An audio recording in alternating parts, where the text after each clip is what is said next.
Hi there. My name is Nate Kokernot, and welcome to my channel. Today I'm going to turn to the subject again of false feelings, which is a concept or an idea that I came across about 3 years ago in the middle of my therapy career that really pivoted a lot of things. Like it really shined a light on a really important aspect of our communication patterns that have developed. I don't know over how long a period, but we've gotten very, very far away from understanding what emotions are. I put feelings and emotions in as synonyms. That's how I consider feelings. And the way that we talk about our feelings these days is actually that we're we're presenting the stories or the thoughts in our head, and they're really about other people's intentions mostly, but we call them our feelings.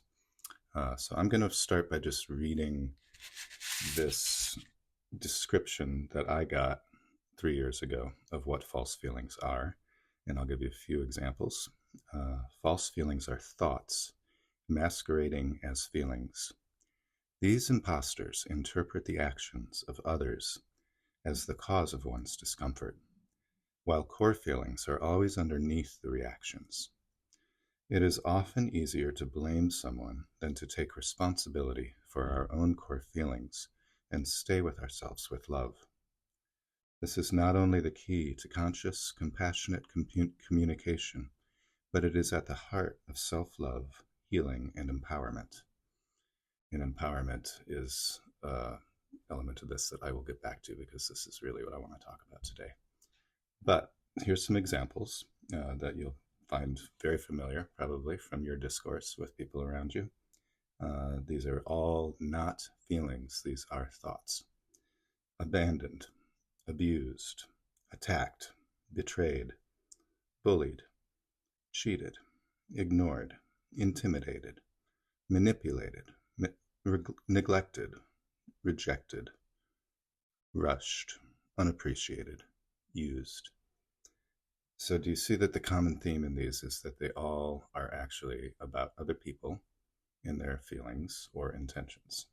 They're not your feelings if you're using them, they're the other person's feelings. So what usually happens, especially in the case of times when the other person doesn't resonate with the feeling that you are identifying for them, is that they try to clarify. It looks like defensiveness. Sometimes it is defensiveness. But you just will perceive the defensiveness and get very confused as to why this person is getting defensive when you're talking about your feelings. This is what we've been taught our feelings are in the modern age. Our feelings, we've developed a lot of words for feelings, and if you look at these ones and think, oh yeah, these are all about me, yeah, you'll see the difference. Calm, centered, ashamed, fragile, guarded, balanced, blissful, hopeless. These are all words describing our internal states. They have nothing to do with what other people are intending or what other people are feeling. It's when people use false feelings and you try to clarify, and then they essentially overrule your clarification and say they're right and you're wrong. This happened to me just yesterday, and it happens constantly in my therapy office. What you're demonstrating is two things, and you're probably not even aware that you're demonstrating those things. You're demonstrating, one, that you're psychic, that you can read other people's minds, and two, in this case, when you've told them that they're wrong about their intentions that they have declared that they have, you are also declaring that they are not very self-aware. But most people won't actually claim to be psychic, and most people don't actually know with certainty about other people's level of self-awareness. So they're really just not talking about things that they know anything about. So that's kind of why false feelings are like the major component of escalated arguments. They fling back and forth. We're just talking about the other person. Nobody's really talking about themselves and how they're feeling. we're just telling the other person how they feel. And that's going both ways in most arguments. And it drives everybody crazy. And I don't think there's a lot of clarity in the world today as to what is happening. And I am trying to shed some light on it.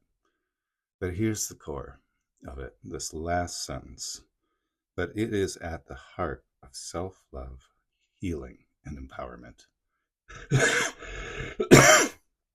So the reason that it is more empowering to see it as you are responsible for your own emotional state is because that means it is now in the locus of your control. If we're going around with the perception or the belief that the things that are happening around us in the world are the cause of our emotional distress, then that means they are not in our locus of control. We are at the mercy of the world around us. And that's a very unfortunate place to be. But it's not actually where we're at. Like, we do have the skills and abilities. We just have to practice them to get better at them, to really come to a place where we can regulate our own emotions. And when we find that out, it is like freedom. We are no longer, the world is no longer this like solid wall imposition on us that is forcing us to feel all these crazy different ways. It's now like this is actually something that I have some control over and I can step out of. It's not easy. Thought vigilance is one of the ways that I get people to work on looking at their thoughts more and seeing that they are thoughts and not presenting those, not even, I really try to help people understand that their thoughts aren't even meaningful because they're all over the place. If you start to observe your thoughts, you'll see that your thoughts contradict other thoughts that you've had. That happens, 100 times a day at least. If they were all true, then it would mean the only thing that's true is basically chaos and disorder, right? So our thoughts are not feelings. But it doesn't mean that we can't communicate them. What I tell people in my therapy office is, why not use the story I'm telling myself is that you are betraying me, or the story that I'm telling myself is that you don't love me anymore, for instance. But that I'm presenting it as a thought or a story that I'm telling myself in that case, which gives the other person a little bit of wiggle room, right? Because, we've talked about how emotions need validation. And if we were talking about emotions, you would have to validate that to make it go away, right? And you'd actually have to tell the person, yeah, you're right, I don't love you. But what if you do love them? You're not saying something that's true for you. You're just saying that to appease their sad opinion,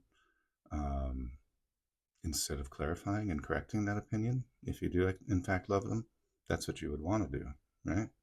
So it puts you in a really tight spot when people use false feelings and insist that they're right about them. But if you tell them, this is just a story I'm telling myself, it's like you're inviting them to clarify and give you the reassurance that you're wrong. And of course, you would be very happy if you were wrong, if you really looked at it, right?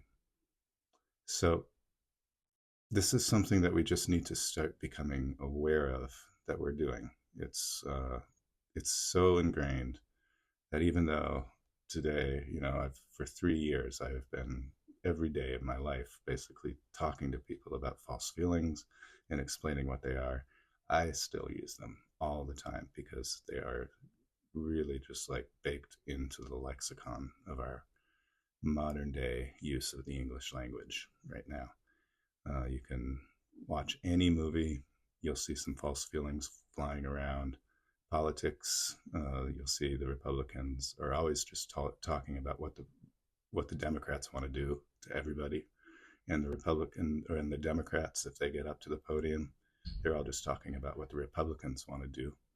Nobody's talking about themselves. We're all talking about the other. We're all focused on the external world so much as though that were the cause of all of our distress. And if that's the case, then we have no control over our own well-being, our own internal states. and it's not a healthy belief to have.